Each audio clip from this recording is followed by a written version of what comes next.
الحمد لله نحمده ونستعينه ونستغفره ونؤمن به ونتوكل عليه ونعوذ بالله من شرور أنفسنا ومن سيئات أعمالنا من يهد الله فلا مضل له ومن يضلل فلا هادي له أشهد أن لا إله إلا الله وحده لا شريك له وأشهد أن سيدنا ونبينا ومولانا محمدا عبده ورسوله أرسله ربه بالحق بشيرا ونذيرا وداعيا إلى الله بإذنه وسراجا منيرا صلى الله تعالى عليه وعلى آله وصحبه وبارك وسلم تسليما كثيرا أما بعد فأعوذ بالله من الشيطان الرجيم بسم الله الرحمن الرحيم يا أيها الذين آمنوا اركعوا واسجدوا واعبدوا ربكم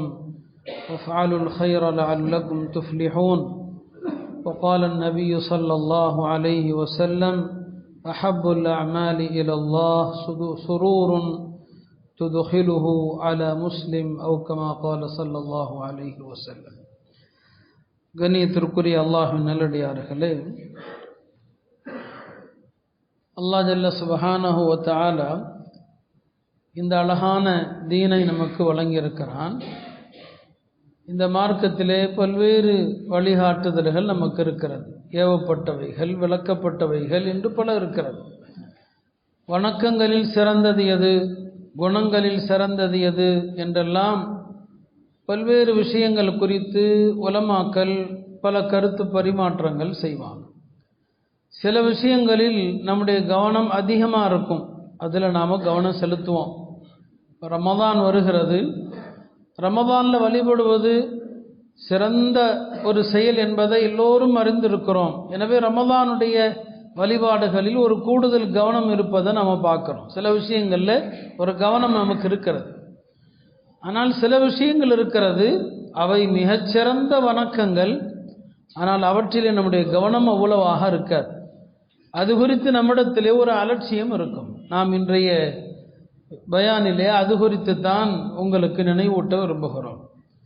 அல்லாஹ்விடத்திலும் அல்லாஹ்வுடைய ரசூலிடத்திலும் மிகச்சிறந்த ஒரு வணக்கம் அது. அந்த வணக்கத்தை குறித்து தான் நாம் நினைவுபடுத்த விரும்புகிறோம். அதிலே அல்லாஹ்வும் கவனம் செலுத்துவான், அல்லாஹ்வுடைய ரசூலும் கவனம் செலுத்துவான். அந்த மாதிரியான ஒரு வணக்கம் அது. அதுதான் பிறருடைய துயரை துடைப்பது என்று சொல்லலாம். துயர் துடைப்பது ஒரு வணக்கம். அல்லது பிறருடைய வலிகளை புரிந்து அந்த வலிக்கு நம்மால் என்ன நிவாரணம் செய்ய முடியும், அடுத்தவருடைய சிறிய வலியானாலும் சரி, அடுத்தவர்களுக்கு ஏற்படுகிற உணர்வு ரீதியான சிறிய கஷ்டமானாலும் சரி, பிறருடைய உணர்வுகள் புண்படும் போது அதற்கு நாம் மருந்திடுவது, இது மார்க்கத்தில் பெரிய வணக்கம். அது சின்னதோ பெரியதோ, இது அல்லாஹ்வுடைய குணம். அல்லாஹாலா அல்லாஹ்வுடைய திருநாமங்களில் ஒரு திருநாமம் என்ன, ஜப்பார். இப்போ ஜப்பார் அப்படின்னாலே பொதுவாக ஒரே ஒரு அர்த்தம் தான் எல்லாரும் சொல்லியிருப்பாங்க, அடக்கி ஆள்பவன் அப்படிங்கிற ஒரே பொருளை தான் சொல்லியிருப்பாங்க. ஆனால் உண்மை என்னன்னா, ஜப்பார் என்பதற்கு பல பொருள் இருக்கிறது. அதில் ஒரு பொருள் என்ன, ஜப்பார் என்று சொன்னால் சோதனைகளுக்கு நிவாரணம் அளிப்பவன் என்று பொருள்.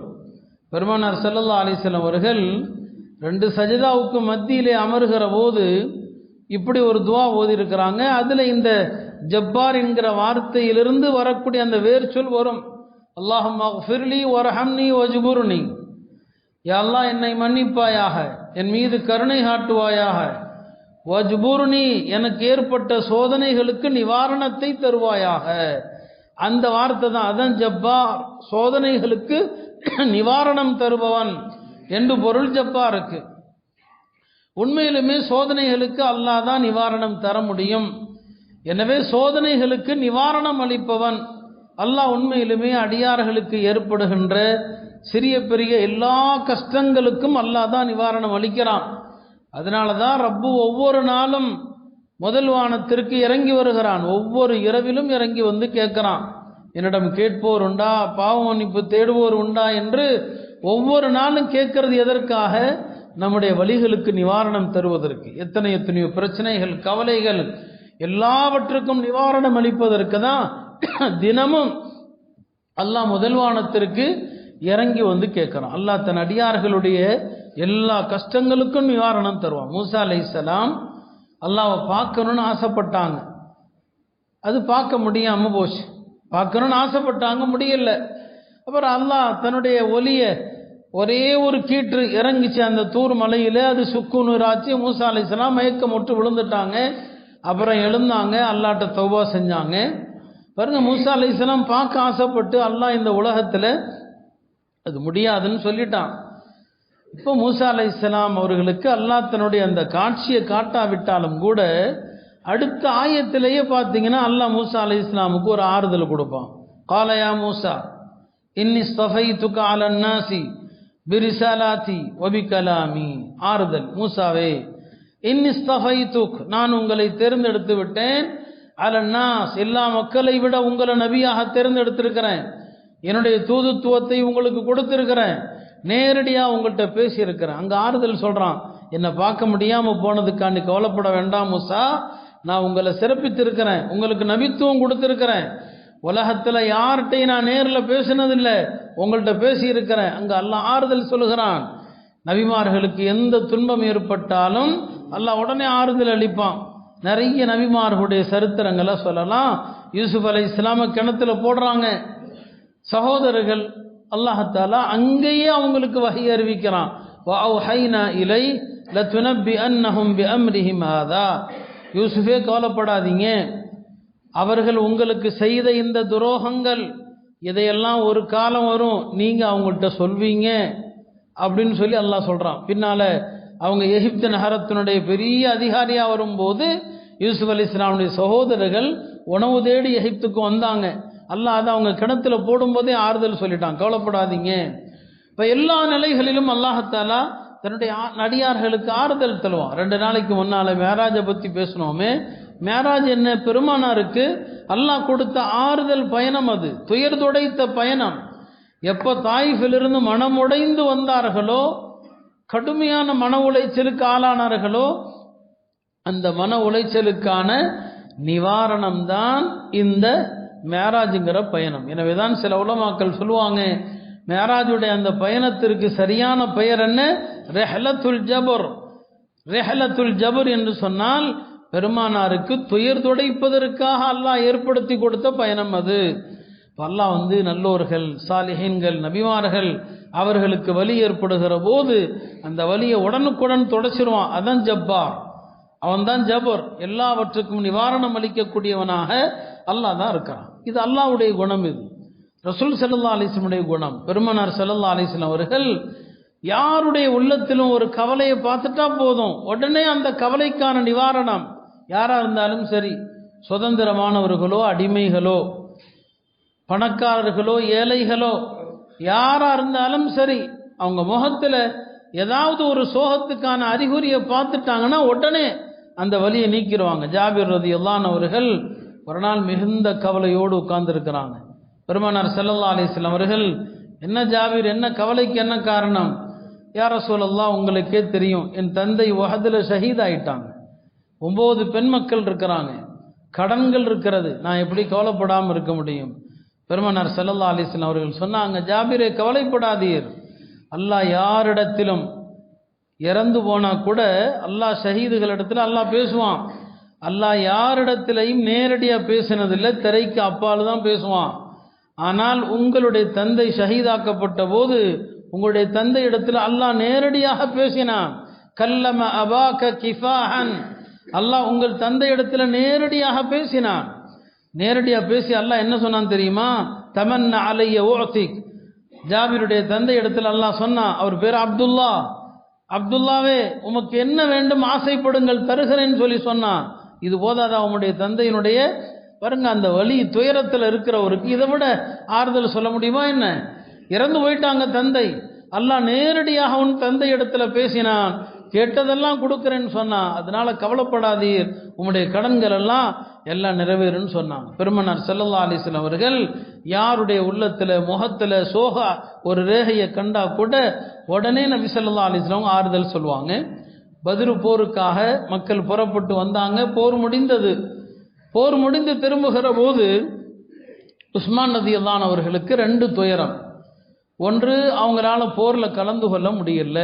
ஏன்னா அவங்க மனைவி ருக்கையா உடல்நலம் இல்லாமல் இருந்தாங்க. பெருமானாருடைய மகளார் உடல்நிலை சரியில்லாமல் இருந்தாங்க. போர் முடிந்து திரும்புறதுக்குள்ளே அவங்க மூத்தாயிட்டாங்க. இப்போ உஸ்மானுக்கு 2 கவலை. ஒன்று பத்ரில் கலந்துக்க முடியலையேங்கிற கவலை, இன்னொன்று மனைவி மூத்தாயிட்டாங்களேங்கிற கவலை. ரசூல் ஸல்லல்லாஹு அலைஹி வஸல்லம் அவர்கள் மதீனா வந்ததுமே மஸ்ஜித் நபியுடைய வாசலில் நின்று கொண்டு உஸ்மானுடைய கவலையை போக்கும் விதமாக சொன்னாங்க, உஸ்மான், இப்போதான் ஜிப்ரீல் என்னிடத்தில் வந்தாங்க. ஜிப்ரீல் என்னிடம் வந்து என்ன சொன்னாங்க தெரியுமா? ஜிப்ரீல் என்னிடத்தில் வந்து சொன்னாங்க, யா உஸ்மான், இன்னல்லாஹ கத் ஸவ்வஜக உம்ம குல்சூம், என்னுடைய மகள் உம்மு குல்சூமை அல்லாஹ் உஸ்மானுக்கு திருமணம் செய்து வைத்து விட்டான். ஒரு மகள் இறந்துட்டாங்க, ருக்கையா. பெருமானாருடைய மற்றொரு மகள் உம்மு குல்சூம். இந்த ருக்கையா உம்மு குல்சூம் இருவருமே அபூஜஹலுடைய 2 மகன்களுக்கு மனைவியா இருந்தாங்க. அபூஜஹல் தலாக் சொல்லிட்டான். அதனால அவர்கள் தலாக் சொன்னாங்க. அதுல முதல்ல ருக்கையாவை பெருமானார் உஸ்மானுக்கு கட்டி கொடுத்தாங்க. இப்போ ருக்கையா இறந்துட்டாங்க. அடுத்த மகள் உம்மு குல்சூம். உம்மு குல்சூமை யார் நிக்காஹ் பண்ணி வைக்கிறா? அல்லாஹ் நிக்காஹ் பண்ணி வைக்கிறான். இப்னு மாஜால வருது, இன்னல்லாஹ கத் ஸவ்வஜக உம்ம குல்சூம், உஸ்மானே உம்மு குல்சூமை அல்லாஹ் உங்களுக்கு திருமணம் செய்து கொடுத்து விட்டான்னு சொன்னாங்க. சொல்லிட்டு சொன்னாங்க, நீங்க பத்ரில் கலந்து கொண்டால் என்ன நன்மையோ அந்த நன்மை உங்களுக்கு எழுதப்பட்டு விட்டதுன்னு சொன்னாங்க. அங்க உஸ்மானுடைய மனம் அந்த வலிக்கு ஆறுதல் சொல்றாங்க. உம்மு குல்சூம் ரலியல்லாஹு அன்ஹா ஹிஜ்ரி 9 அவங்களும் இறந்து போயிட்டாங்க. 2 மகளை கட்டினதுனால தான் உஸ்மானுக்கு என்ன சொல்ல, துன்னூரை, 2 பேரொளிக்குரியவர் என்று சொல்ல காரணம் அதுதான். உம்மு குல்சூம் ரலியல்லாஹு அன்ஹா 9 இறந்துட்டாங்க. அவங்க இறந்த நேரத்தில் என்ன சொன்னாங்க, உஸ்மான் தானங்க அழுதுகிட்டே வந்தாங்க, யார சொல்லலாம், உம்மு குல்சூம் இறந்துட்டாங்க. சொன்னாங்க, லவ் கான லி சாலிசத்துன் லஸவ்வஜ்துக், எனக்கு இன்னொரு மகள் இருந்தா அவங்களையும் உங்களுக்கு தான் கட்டி கொடுத்துருவேன். இன்னொரு மகள் இல்லை, இருந்திருந்தா அவரையும் உங்களுக்குத்தான் கட்டி கொடுத்துருப்பேன்னு சொன்னாங்க. ஆறுதல், யாருடைய வலி, ஒரு முஸ்லிமுடைய துயரத்தில் வார்த்தைகள் தருகிற ஆறுதல் இருக்கிறதே சாதாரணமானது அல்ல. அது சடங்குக்காக இல்லாமல் உள்ளத்திலிருந்து வரணும். பெருமானார் ஸல்லல்லாஹு அலைஹி வஸல்லம் அவர்கள் எல்லாருடைய துயரங்கள், எல்லாருடைய கஷ்டங்களிலும் அழகான ஆறுதல் வார்த்தை சொல்வாங்க. சில கிதாபுகளில் எழுதப்பட்டிருக்குது, அன்சாரிகளுக்கு சொந்தமான ஒரு அடிமை பெண், சுவைதா என்று சொல்லப்படுகிற ஒரு பெண். அன்னை ஆயிஷா ரலியல்லாஹு அன்ஹாவிடத்தில் அந்த பெண்மணி வந்து உட்காருவாங்க. ஆயிஷா அவங்கள சிரிப்பூட்டுவாங்க. சில நேரங்களில் பெருமானார் வரும்போதும் அந்த பெண்மணி சிரிப்பூட்டுவதை கேட்டு நபி ஸல்லல்லாஹு அலைஹி வஸல்லம் அவங்களும் சிரிப்பாங்களாம். ஒரு நாள் நபி அவங்க வீட்டுக்கு வந்தப்போ அன்னை ஆயிஷாவிடத்தில் கேட்டாங்க, மாதா ஃபஅலத்தி சுவைதா, என்ன சுவைதா வரக்கானோமேன்னு கேட்டாங்க. அப்போ அன்னை ஆயிஷா சொன்னாங்க, அந்த அம்மா நோய்வாய்ப்பட்டு படுத்திருக்கிறாங்கன்னு சொல்லி. ஒரு அடிமை பெண், சாதாரண ஒரு கருப்பு நிற அடிமை பெண். உடனே நபி ஸல்லல்லாஹு அலைஹி வஸல்லம், அப்படியா, எங்கே அந்த அம்மாவுடைய வீடு எது, எஜமானர்கள் வீடு எதுன்னு கேட்டு போய் அந்த அம்மாவை பார்க்குறாங்க. அப்போ அவங்க எஜமானர்கள் சொன்னாங்க, ரொம்ப நோய்வாய்ப்பட்டிருக்கிறாங்க, பொழைக்கிற மாதிரி தெரியல. இப்போ நபி ஸல்லல்லாஹு அலைஹி வஸல்லம் சொன்னாங்க, அந்த அம்மா எப்போ இறந்தாலும் எனக்கு சொல்லணும், எப்போ மூத்தானாலும் எனக்கு சொல்லணும் அப்படின்னு சொல்லி அனுப்புனாங்க. அந்த அம்மாவும் இறந்துட்டாங்க.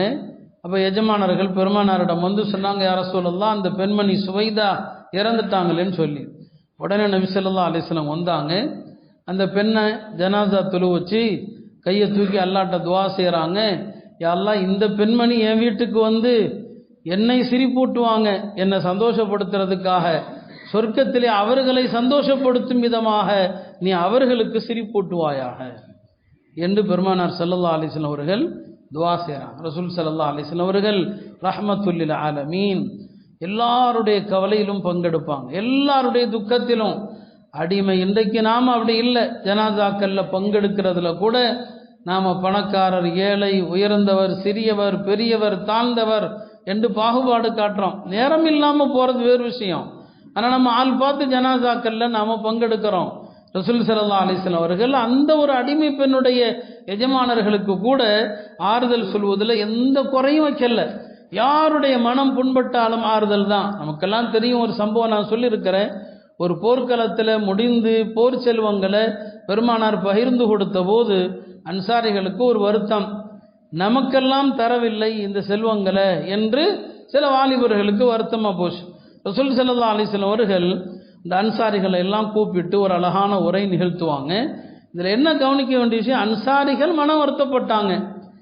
நபி ஸல்லல்லாஹு அலைஹி வஸல்லம் அவங்க அதை தட்டி கழிக்கல இல்லையா. ஒரு தலைமை பொறுப்பில் இருப்பவர் தனக்கு கீழ் உள்ளவர்களுடைய வருத்தம் கேள்விப்பட்டா அவன் என்ன வருத்தப்படுறது, நான் அப்படி தான் செய்வேன், அது கிடையாது. அது அழகல்ல தலைவருக்கு.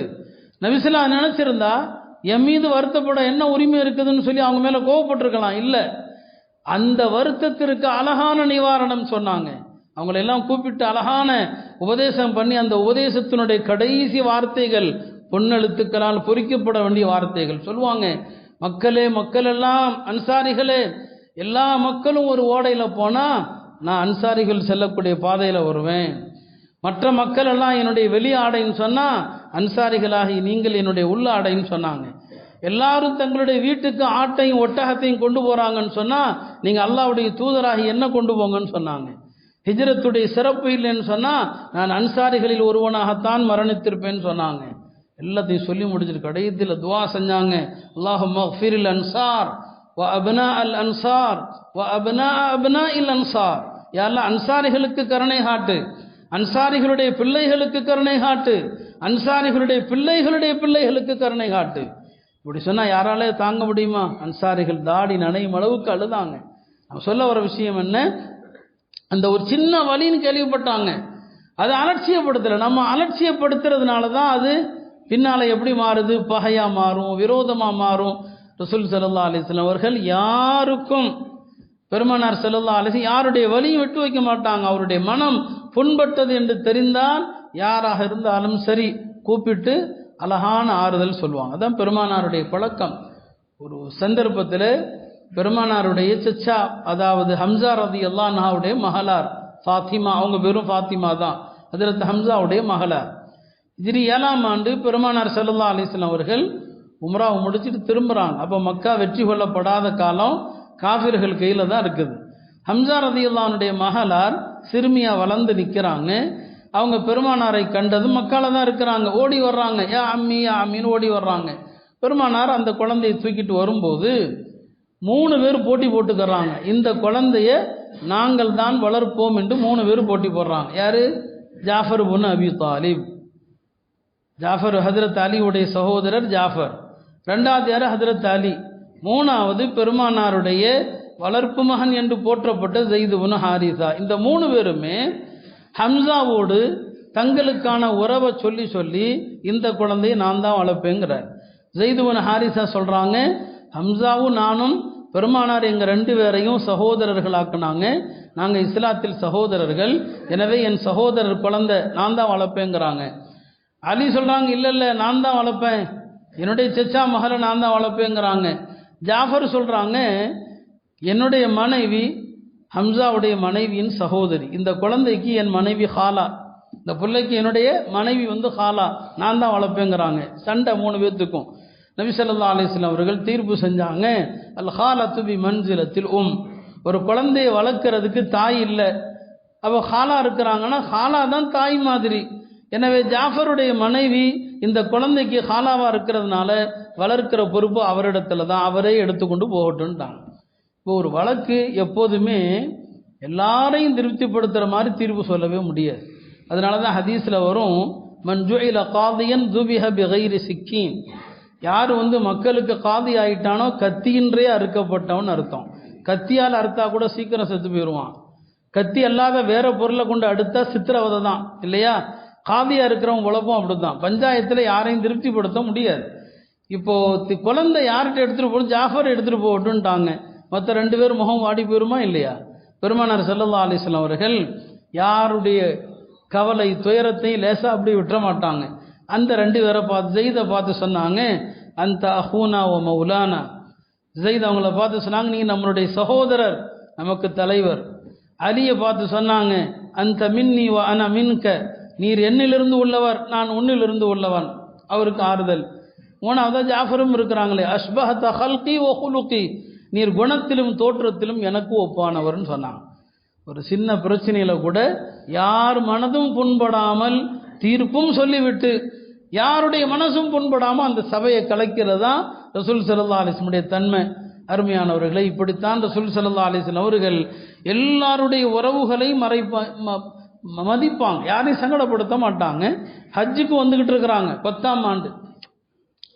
பெருமானார் வர்றாங்கன்னு கேள்விப்பட்டதும் வழியில் ஒரு பெரிய கூட்டத்தாருடைய தலைவர், அவர் பேர் சாபுன்னு ஜஸ்ஸாமா, அவர் பெருமானார் வர்றாங்கன்னு கேள்விப்பட்டதும் ஒரு காட்டு கழுதையை வேட்டையாடி பெருமானார் வரும்போது விருந்தளிக்க வேண்டும் என்று காட்டு கழுதையை வேட்டையாடி வச்சிருக்கிறார். நபி ஸல்லல்லாஹு அலைஹி வஸல்லம் வந்ததும் யா ரசூலல்லாஹ் உங்களுக்காண்டி வேட்டையாடினேன் கொடுக்குறாங்க. பெருமானார் ஏற்க மறுத்துட்டாங்க. அவர் முகம் வாடி போச்சு, அல்லாஹ்வுடைய தூதர் ஏற்கலையேன்னு சொல்லி. என்ன வருத்தம்னு தெரியலையேன்னு சொல்லி நபி ஸல்லல்லாஹு அலைஹி வஸல்லம் காரணத்தை சொல்லிடுவாங்க. ஏன்னா புரியாமல் இருந்தால் எதனால் அப்படின்னு சொல்லி அவர் மனசில் தவறான எண்ணங்கள் வந்துடும். சொன்னாங்க, உங்கள் மேலே எந்த வருத்தமும் இல்லை, எஹராமில் இருக்கிறதுனால இந்த வேட்டையாடப்பட்ட பிராணியை நாங்கள் சாப்பிட முடியாது. அது ஒரு கருத்து வேறுபாடு உள்ள விஷயம். அங்கே அவங்க சொன்ன பதில் என்ன, நாங்கள் எஹராமில் இருக்கிறோம், எஹராமில் இருப்பவருக்காக வேட்டையாடப்பட்ட பிராணியை சாப்பிடக்கூடாது, மற்றபடி உங்கள் மேலே வருத்தம் எதுவும் இல்லை. உடனுக்குடன் காரணங்களை சொல்லி பெருமானார் ஸல்லல்லாஹு அலைஹி வஸல்லம் அவர்கள் அவ்வப்போது அதற்கு தீர்வு காணுவது தான் அவங்களுடைய பழக்கம். இப்போ அடுத்தவங்களுடைய உணர்வுகள் காயப்படாமல் இருப்பது இருக்கிறது, அது பெரிய இபாதத். அது பெருமானார் ஸல்லல்லாஹு அலைஹி வஸல்லம் அவங்க மனிதர்களுடைய உணர்வுகளை மட்டுமல்ல, பறவைகளுடைய உணர்வை மதிச்சாங்க. ஒரு பயணத்தில் சஹாபாக்கள் ஒரு பறவையும் அதனுடைய குஞ்சுகளையும் பார்த்தாங்க. அதனுடைய 2 குஞ்சுகளை பிடிச்சி வச்சுட்டாங்க. அந்த தாய்ப்பறவை தன்னுடைய ஏக்கத்தை என்ன செய்யுது, தரையில் தன்னுடைய ரெக்கையால் அடித்து வெளிப்படுத்துது. அந்த காட்சியை பார்த்து பெருமானார் கேட்டாங்க, மன் ஃபஜ்ஜா ஹாதிஹி, யார் இதனுடைய குஞ்சுகளை பிரித்து அதற்கு கஷ்டம் கொடுத்தது, ருத்து இலைஹா பி வலதிஹா, அந்த குஞ்சு அதுக்கிட்டே கொடுங்கன்னு சொன்னாங்க. ஒரு பறவையினுடைய உணர்வை பெருமானார் ஸல்லல்லாஹு அலைஹி வஸல்லம் மதிச்சாங்க. ஒரு தோட்டத்துக்கு போனாங்க. அந்த தோட்டத்தில் நிறுத்தப்பட்டிருந்த ஒட்டகம் பெருமானாரை கண்டதும் அழுதது. உடனே அந்த உரிமையாளரை கூப்பிட்டாங்க. இந்த ஒட்டகம் நீ பசியோடு அதை துன்புறுத்துகிறாய் என்று என்னிடம் சொன்னது, அதற்கு ஒழுங்கான முறையிலே உணவளித்து பராமரித்துவான்னு சொன்னாங்க. எல்லாருடைய பறவைகளுடைய உணர்வு, கால்நடைகளுடைய உணர்வு என்று எல்லா உணர்வுகளையும் பெருமானார் ஸல்லல்லாஹு அலைஹி வஸல்லம் அவர்கள் மதித்து நடந்தாங்க. பெருமானாருடைய உணர்வுகளுக்கு மதிப்பளிக்கிறது என்பது கொஞ்ச நஞ்சம் அல்ல. பாருங்க, குபா இருக்கிறது, குபா தான் இஸ்லாத்தில் கட்டப்பட்ட முதல் பள்ளி எது, குபா தான். அதுக்கப்புறம் தான் மஸ்ஜிது நபவி கட்டப்பட்டது. முதல்ல எது, குபா தான் இல்லையா? இப்போ மஸ்ஜிது நபவி கட்டினதுமே மக்கள் கவனம் எல்லாம் எங்கே வந்துருச்சு, மஸ்ஜிது நபவி, பெருமானார் கட்டிய பள்ளிவாசல் அப்படின்னு ஆயிடுமா இல்லையா? இப்போ குபாவாசிகளுக்கு ஒரு சின்ன வருத்தம் இருக்கும். மக்காலிருந்து ஹிஜ்ர செய்து வர்றவங்களுக்கெல்லாம் முதல்ல புகலிடம் கொடுத்தது யாரு, குபாவாசிகள். அவங்கெல்லாம் அங்கே தான் தங்கியிருந்தாங்க. பெருமானார் வர்ற வரைக்கும் எல்லாரும் தங்கியிருந்தது எங்கே, குபால தான். அங்கே எல்லாருமா சேர்ந்து தொழுதுகிட்டு கொண்டுகிட்டு இருந்தாங்க. பெருமானார் வந்ததுன்னா மதீனாவுடைய மையப்பகுதியில் இப்போது இருக்கிற மஸ்ஜிது நபவி கட்டப்படுது, எல்லாம் அங்கே இடம் பெறுவாங்க. இப்போ மஸ்ஜிது நபவி கட்டப்பட்டதும் எல்லாருமே குபாவை மறந்துடக்கூடாது இல்லையா? இப்போ குபாவாசிகளுக்கு வருத்தம் இருக்குமா இல்லையா? யோசிச்சு பாருங்க, ஒரு ஏற்கனவே ஒரு பள்ளி இருக்குது, இன்னொரு பள்ளி கட்டினதும் மக்கள் எல்லாரும் அங்கே வந்தால் இந்த பழைய பள்ளியை கட்டினவங்களுக்கு வருத்தம் இருக்குமா இல்லையா? பெருமானார் அங்கே கூட உணர்வை மதிக்கிறாங்க. மஸ்ஜிது நபவி கட்டியாச்சு, இப்போ குபா பள்ளி இருக்குது, மக்கள் குபாவை சாதாரணமாக எடுத்துடக்கூடாது இல்லையா? பெருமானார் 2 காரியம் செஞ்சாங்க. ஒன்று என்ன, ஒவ்வொரு சனிக்கிழமையும் குபா பள்ளிக்கு போய் 2 ரக்காத் தொழுவாங்க. வெள்ளிக்கிழமை ஜும்மா மஸ்ஜிது நபவியில் நடக்குதுன்னா சனிக்கிழமை பெருமானார் குபாவுக்கு போவாங்க. சொன்னாங்க, யார் இந்த குபா பள்ளிக்கு சென்று 2 ரக்காத்து தொழுவாரோ அவருக்கு ஒரு உம்ராவுடைய நன்மைன்னு சொன்னாங்க. ஒரு உம்ராவுடைய நன்மை. இது எதுக்காக, குபாவாசிகளுடைய மனதை திருப்திப்படுத்த. இந்த பள்ளி கட்டினாலும் உங்களுடைய பள்ளிக்குரிய சிறப்பு அப்படி தான் இருக்குது. அப்போ சனிக்கிழமை அங்கே போய் தொழுகிறது பெருமானார் ஸல்லல்லாஹு அலைஹி வஸல்லம் அவர்களுடைய ஒரு சுன்னத்தாக இருக்கிறது. அருமையானவர்களே, இப்படி அல்லாஹ்வும் சரி அல்லாஹ்வுடைய ரசூலும் சரி அடியார்களுடைய உள்ளங்களில் ஏற்படுகின்ற சின்ன வலியோ பெரிய வலியோ அதை உடனே துயர் துடைச்சிருவாங்க. இதைத்தான் சொன்னால் துயர் துடைப்பது வணக்கம். ஆரம்பத்தில் நாம் சொன்ன ஹதீஸில் வருது, அஹப்புல் அமாலி இலல்லாஹ், அல்லாஹ்விடத்தில் அமல்களில் சிறந்தது சுரூருன் துதுஹிலுஹு அலா முஸ்லிம், ஒரு முஸ்லிமுடைய உள்ளத்திலே நீங்கள் ஏற்படுத்துகின்ற மகிழ்ச்சி. ஒரு முஸ்லிமை சந்தோஷப்படுத்தினா அதை விட பெரிய மகிழ்ச்சி எதுவுமே கிடையாது.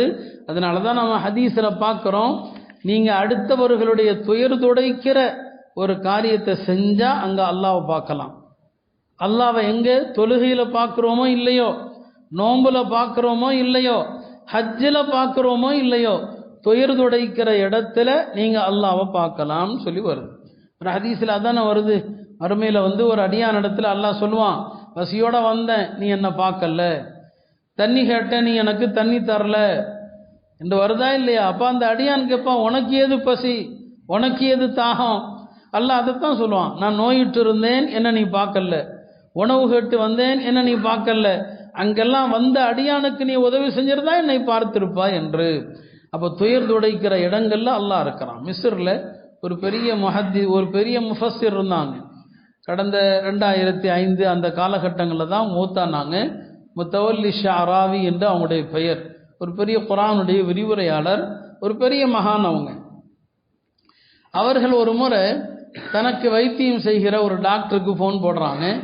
ஃபோன் போட்டு, நான் உங்கள்கிட்ட சிகிச்சைக்காக வரணும், எனக்கு ஒரு டோக்கன் போடுங்கன்னு சொல்கிறாங்க.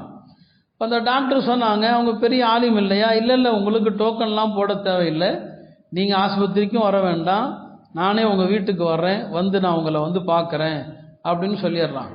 அதே மாதிரி அந்த டாக்டரு அவங்கள்ட்ட வீட்டுக்கு அவங்களுக்கு தேவையான சிகிச்சையெல்லாம் பார்த்துட்டு மருந்தெல்லாம் எழுதி கொடுத்துட்டு, அப்புறம் பெரிய அறிஞர் இல்லையா, அந்த டாக்டர் அந்த அறிஞர் முத்தவல்லி ஷாராவிட்ட கேட்டாங்க, வணக்கங்களில் சிறந்த வணக்கம் எது சொல்லுங்க அப்படின்னு கேட்குறாங்க. அப்போ ஷேக் அவங்க சொன்னாங்க, நீங்களே சொல்லுங்க பார்க்கலாம், எந்த வணக்கம் சிறந்ததாக இருக்கும் சொல்லுங்க. இப்போ ஒரு சொல்றாரு, தொழுகை அதான சிறந்த வணக்கம்னு சொல்லி. இல்லை, கிடையாது. நோன்பு சிறந்த வணக்கமாக இருக்கும் இல்லையா? இல்லை, அதுவும் இல்லை. ஹஜ்ஜான்னு கேட்குறாங்க, இல்லை அதுவும் கிடையாது. சிறந்த வணக்கம் எது அப்படின்னு சொல்லி முத்தவல்லி ஷாராவி சொன்னாங்க, குர்ஆனில் யார் மறுமையை பொய்யாக்குறானோ அவன்தான் பெரிய சாபத்திற்குரியவன் அப்படின்னு சொல்லிட்டு, அந்த மறுமையை பொய்யாக்குறவன் யாருங்கிறதுக்கு அல்லாஹ் குணங்களை சொல்கிறான். அரைத்தல்லதி யுகத்திபு பித்தீன், மறுமையை பொய்யாக்குறவன் யார் தெரியுமா? மறுமையை பொய்யாக்குறவன் யாருன்னு கேட்டுவிட்டு அல்லாஹ் என்ன சொல்கிறான், ஃபதாலிகல்லதி யதுஉல் யதீம், அந்த அனாதைகளை விரட்டுபவன். வலா யஹது அலா தஆமில் மிஸ்கீன், மிஸ்கீன்களுக்கு உணவளிக்காதவன் அல்லாஹ் சொல்கிறான். சொன்னாங்க, அனாதைகளுடைய உணர்வை மதிக்காம யார் அனாதைகளை புண்புறுத்துகிறானோ அவன்தான் பெரிய சாபத்திற்குரியவன். அப்படியானால் டாக்டர் அவர்களே, நீங்கள் எல்லா மக்களுடைய உணர்வுகளுக்கு மதிப்பு கொடுங்க, எல்லா மக்களுடைய வழிகளை மதித்து நடங்க, இதுதான் பெரிய வணக்கம். அடுத்தவர் உணர்வுகளையும் வலிகளையும் கஷ்டங்களையும் மதிக்கிறது பெரிய வணக்கம் அப்படின்னு சொல்லிட்டான். இந்த டாக்டரும் போயிட்டான். ஒரு நாள் டாக்டர் தன்னுடைய ஆஸ்பத்திரிக்கு விடுமுறை நாள் அன்றைக்கு அவருக்கு வேலை இல்லை, விடுமுறை அன்னைக்கு வீட்டில் இருக்கிறார். வீட்டில் இருக்கும்போது அவருக்கு ஒரு ஃபோன் வருது. ஒருத்தவங்க பேசுகிறாங்க, என்னுடைய உறவினர் ஒருத்தவங்க உங்கள் ஹாஸ்பிட்டலில் தான் அட்மிட் ஆகிருக்கிறாங்க, அவங்களுக்கு உடம்பு சரியில்லை, நீங்கள் கொஞ்சம் போய் பார்த்து அவங்க எப்படி இருக்கிறாங்க அப்படிங்கிறத கொஞ்சம் கவனிச்சா நல்லா இருக்கும்னு சொல்லி. இப்போ டாக்டர் நமக்கு விடுமுறை நாள் அப்படிங்கிறத யோசிக்காமல் ஷேக் சொன்னாங்க இல்லையா, அடுத்தவர்களுடைய வலிகளுக்கு நிவாரணம் தேடுவது தான் பெரிய வணக்கம்னு சொன்னாங்களே. ஒரு விஷயத்தை கேட்டால் அமல் செய்யணும் வாழ்க்கையில். பயான் கேட்குறதுங்கிறது அதான், மணிக்கணக்கில் கேட்குறது இல்லை. ஷேக் சொன்னது ஞாபகம் வருது. சரி, லீவாக இருந்தால் என்ன, ஆஸ்பத்திரிக்கு போகிறாங்க. போய் அவங்க சொன்ன அந்த நோயாளியை பார்த்து ட்ரீட்மெண்ட்லாம் அவங்களுக்கு கொடுத்துட்டு அவங்களுக்கும் ஃபோன் பண்ணி அவங்க நல்லா இருக்கிறாங்க எல்லாம் பார்த்துட்டோன்னு சொல்லிட்டு தன்னுடைய அறையில் கொஞ்ச நேரம் உட்காரும் போது அந்த டாக்டருக்கு திடீர்னு நெஞ்சு வலி வரும். உடனே மற்ற டாக்டர்கள்லாம் அவருக்கு உடனடி சிகிச்சை செஞ்சிடறாங்க. சரி, செஞ்சு அவர் யோசிக்கிறாரு, இப்போ நான் இந்த நோயாளியை பார்க்க வந்த இடத்துல எனக்கு திடீரென்று இப்படி ஒரு பிரச்சனை எனக்கு அவசர சிகிச்சை கொடுத்துட்டாங்க இல்லையா, இதில் அல்லாஹ் எனக்கு நான் என்ன செய்தி அல்லாஹ் எனக்கு சொல்கிறான். அவரே சொல்கிறாரு, இந்த வலி வரும்போது நான் வீட்டில் இருந்திருந்தால் நான் மொத்தா போயிருப்பேன். ஏன்னா வீட்டில் இருந்து ஆஸ்பத்திரிக்கு வர்றதுக்குள்ளே ஹார்ட் அட்டாக் வந்தால் என்னன்னாலும் நடக்கலாம், நான் மொத்தா இருப்பேன். அல்லாஹ் எனக்கு சொல்லுகிற செய்தி என்ன, என் அடியார்களுடைய வலியை நீ துடைத்தால் உன்னுடைய வலியை நான் துடைப்பேன். என்னுடைய அடியார்களுக்கு ஏற்படுகிற துயரங்களுக்கு நீ நிவாரணத்தை தேடினால் உன்னுடைய நிவாரணத்திற்கு நான் வழி செய்வேன். இதுதான் அங்கே நமக்கு சொல்லப்படுகிற செய்தி என்பதை அந்த டாக்டர் சொல்கிறாங்க. அருமையானவர்களே, இந்த துயர் துடைப்பது தான் நம்மள்கிட்ட இல்லாத ஒரு வணக்கம். அடுத்தவங்களுடைய கஷ்டங்களை ஏனோதானோன்னு கடந்து போகிற மார்க்கத்தில் ஒரு மனிதனுக்கு இப்போ ஒரு ஆள் வீட்டில் யாராவது மூத்தா போயிட்டாங்கன்னா அந்த வீட்டுக்கு சென்று ஆறுதல் சொல்லணும். ஆறுதல் சொல்வது தஅஸியா என்று அரபியில் சொல்லுவாங்க. ஹதீஸில் வருது, மன் அஸ்ஸா முசாபன் ஃபலஹு அஜ்ரு மிஸ்லி. ஒரு துயரத்தில் இருக்கிற மனிதனுக்கு ஆறுதல் சொன்னால் அந்த துயரத்தில் இருக்கிற மனிதனுக்கு என்ன கூலியோ அந்த கூலி உங்களுக்கும் தரப்படும். அதனால் யாராவது சொந்த பந்தங்கள நண்பர்கள் வீட்டில் மௌத்தானா நாம் ஒரு 2 நாள் கழித்து அந்த வீட்டினர்கிட்ட போய் அழகான முறையில் ஆறுதல் வார்த்தை சொல்லணும். ஆறுதல் வார்த்தை எப்படி சொல்லணும், அதுக்கு கூட உலமாக்கள் வாசகங்கள் சொல்லுவாங்க. யாராருக்கு எப்படி ஆறுதல் சொல்லணும். சுருக்கமாக சொல்லப்போனால், அல்லாஹ் உங்களுக்கு அழகிய பொறுமையை தரட்டும், உங்களுடைய மையத்துடைய பாவங்களை அல்லாஹ் மன்னிக்கட்டும், அவருக்கு பதிலாக அல்லாஹ் சிறந்த பகரத்தை தரட்டும் என்றெல்லாம் என்னங்க சொல்லணும். கலீஃபா மஹதி இஸ்லாமிய ஆட்சியாளர்களில் ஒருவர், அவருடைய மகளார் இறந்து போயிட்டாங்க. அவருடைய மகள் மௌத்தா போயிட்டாங்க. இப்போ அவர் ரொம்ப துயரத்தில் இருக்கிறார். ஹலீஃபா ரொம்ப மன வருத்தத்தில் இருக்கிறாரு. மகள் போன வருத்தம் அவருக்கு இருக்குது. எல்லாம் வர்றாங்க ஹலீஃபாட்ட ஆறுதல் சொல்வதற்காக, எல்லாம் வர்றாங்க. அப்படி வந்துகிட்டு இருக்கும்போது ஒரு பெரிய அறிஞர் இப்னு அபி ஷைபா என்று ஒரு அறிஞர், அவங்களும் வர்றாங்க. வந்து ஹலீஃபாவிடத்தில் பின்வரக்கூடிய வார்த்தையில் ஆறுதல் சொல்கிறாங்க. கிதாபுகளில் எழுதுகிறாங்க, இந்த மாதிரி ஒரு அழகிய ஆறுதல் யாரும் யாருக்கும் சொல்லி இருக்க முடியாது. அவ்வளோ அழகான வார்த்தையில் சொல்கிறார். அத்தாக் அல்லாஹு யா அமீர் அல் முஃமினீன் அலா மா ருஸிஅத அஜ்ரா. அவர் சொல்றார், அமீர் அல் முஃமினீன் அவர்களே, உங்களுக்கு ஏற்பட்ட இந்த துன்பத்திற்கு அல்லாஹ் அழகான கூலியை தரட்டும். வ அகபக ஸப்ரன், உங்களுக்கு அல்லாஹ் அழகிய பொறுமையை தரட்டும். வலா அஜ்ஹத பலாஅக பினிக்மத்தின், உங்களுக்கு ஏற்பட்ட இந்த சோதனையை அல்லாஹ் தண்டனையாக ஆக்காமல் இருக்கட்டும். சோதனை தண்டனையாகவும் ஆயிரலாம், அப்படி ஆக்காமல் இருக்கட்டும். வலா நஸஅ மின்க நிஅமத்தன், அல்லாஹ் உங்களிடமிருந்து இனி எந்த நியாமத்தையும் அல்லாஹ் பறிக்காமல் இருக்கட்டும், எந்த நியாமத்தும் பறிக்காமல் இருக்கட்டும்.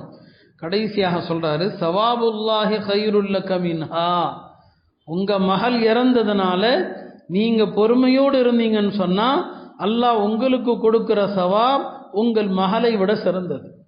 அல்லாஹ் உங்களுக்கு இந்த மௌத்தினால நீங்க பொறுமையா இருந்தீங்கன்னா அல்லாஹ் கொடுக்கிற சவாப் உங்க மகளை விட சிறந்தது. வரஹமத்துல்லாஹி கைருல் லக மின்ஹா. அடுத்து சொன்னாங்க, உங்க மகள் உங்களோடு இருக்கிறத விட அல்லாஹ்வுடைய ரஹமத்திலே சென்று விட்டது அவங்களுக்கு நல்லதுன்னு சொன்னாங்க. இதுதான் அழகான முறையில் ஆறுதல் சொல்வது. யார் வீட்டுக்காவது போனால், இறந்தவர் வீட்டுக்கு போனால் பழைய கதையை சொல்லி சோகத்தை சில பேர் கிளப்பி விட்டுருவாங்க, மறுபடி சோகத்தை தூண்டி விட்டுருவாங்க. அப்படிலாம் இருக்கிறோம். ஆனால் மார்க்கத்தில் அப்படி இல்லை. ஒரு காஃபிருடைய தெரிஞ்சவங்க காஃபிர்களை யாராவது இறந்துட்டாங்கன்னா அவங்களுக்கு எப்படி ஆறுதல் சொல்லணும், அது கூட நம்முடைய உலமாக்கள் சொல்லியிருக்கிறாங்க. ஒரு முஸ்லீம் இறந்தால் ஆறுதல் சொல்வது எப்படி, ஒரு காஃபிர் இறந்தால் ஆறுதல் சொல்வது எப்படி, எல்லா விவரங்களும் சொல்லப்பட்டிருக்குது. அதனால அந்த சுன்னத்து அவருக்கு அழகான வார்த்தைகளை சொல்லி ஆறுதல் சொல்வது. வேணா அல்லாஹ் உங்களுக்கு அழகான பொறுமையை தரட்டும், இந்த இழப்புக்கு பதிலாக அல்லாஹ் சிறந்ததை உங்களுக்கு மாறாக தரட்டும். அந்த நேரத்தில் நிற்கிறவங்க ஆமீன் சொல்லிட்டாங்கன்னா அந்த துவா கபூல் ஆகிட்டா அந்த இறந்து போனவருக்கு பதிலாக அல்லாஹ் அவங்களுக்கு எவ்வளோ பெரிய சிறப்பை கொடுப்பான்னு சொல்ல முடியாது. அபூ சலமா இறந்தாங்க, உம்மு சலமாவுடைய முதல் கணவர். 2 பேரும் ரொம்ப ரொம்ப நெருக்கமான பாசமான தம்பதியர். அப்போ அந்த இடத்துக்கு பெருமானார் வந்தபோது உம்மு சலமா அழுதுட்டு இருந்தாங்க. பெருமானார் சொன்னாங்க, அல்லாஹ்விடத்தில் இப்படி துவா செய், யா அல்லாஹ் இந்த சோதனைக்கு பதிலாக எனக்கு சிறந்ததை மாற்றிக்கொடு, அப்படி துவா செய்யுங்கன்னு சொன்னாங்க. சில நேரங்களில் நம்ம மனசில் என்ன இருக்கும், இதை விட சிறந்தது என்ன இருக்க முடியும், அபூ சலமாவை விட சிறந்தவர் இருக்க முடியும். சரி, பெருமானார் சொல்லிட்டாங்க, நானும் துவா கேட்டேன், அல்லாஹ் இவரை விட சிறந்த துணையை கொடு, அல்லாஹ் எனக்கு உலகத்திலேயே சிறந்தவரான பெருமானாரை எனக்கு கணவராக கொடுத்தான்னு சொன்னான். அதனால சோதனைகள் துன்பங்களில் இருக்கிறவங்களுக்கு அழகான வார்த்தைகளால் தேற்றுவது இருக்கிறது. இது அல்லாஹ்வும் ரசூலும் கடைபிடித்த வழிமுறை. இது மிகச்சிறந்த இபாதத். இந்த இபாதத்தினால அல்லாஹ் ஒருவருக்கொருவர் ஆறுதலையும் ஒருத்தருக்கு ஒருத்தர் நிம்மதியும் தர்றான். இதுதான் நன்மையான விஷயங்களில் ஒருவருக்கொருவர் ஒத்துழைத்தல் என்பது. எனவே அருமையானவர்களே, நாம் தொழுகிறோம், மற்ற வணக்கங்கள் செய்கிறோம், எல்லாவற்றையும் விட பிறருடைய உணர்வுகள், பிறருடைய கஷ்டங்கள் யாருக்கு தெரியும்? ஊரில் எவ்வளோ பேர் கஷ்டத்தில் இருக்கிறாங்க, ராத்திரி எத்தனை பேர் அழுகிறாங்க நமக்கு தெரியுமா? எத்தனை பேர் தனிமையில் கண்ணீர் விடுறாங்க நமக்கு தெரியுமா? அடுத்தவருடைய துயரங்களை பற்றி யோசித்து அது விஷயத்தில் நாம் கவலைப்பட்டோன்னு சொன்னால் அல்லாஹ் நமக்கு நம்முடைய விஷயத்தில் கவலைப்படுறான். நீங்கள் அடியார்களுக்காக உழைத்தால் அல்லாஹ் உங்களுடைய எல்லா தேவைகளையும் பூர்த்தி செய்கிறான். இதைத்தான் இப்னு அப்பாஸ் சொல்லுவாங்க, பெருமானாருடைய பள்ளியில் யாத்திகாஃப் இருப்பதை விட ஒரு முஸ்லீமுடைய கஷ்டத்தை நீக்கிறது சிறந்ததுன்னு சொன்னாங்க. எனவே அடுத்தவர் துயர் துடைத்தல் என்கிற இந்த மகத்தான வணக்கம் இருக்கிறது, அல்லாஹ்விடத்தில் உயர்ந்த கூலியை பெற்று தருகிறது. எல்லாம் வல்ல அல்லாஹ் இத்தகைய வணக்கங்களிலே அதிக ஆர்வம் காட்டக்கூடிய மக்களாக நம்ம எல்லாம் ஆக்கியருள்வானாக. வ ஆகிரு தஅவானா அல்ஹம்துலில்லாஹி ரப்பில் ஆலமீன்.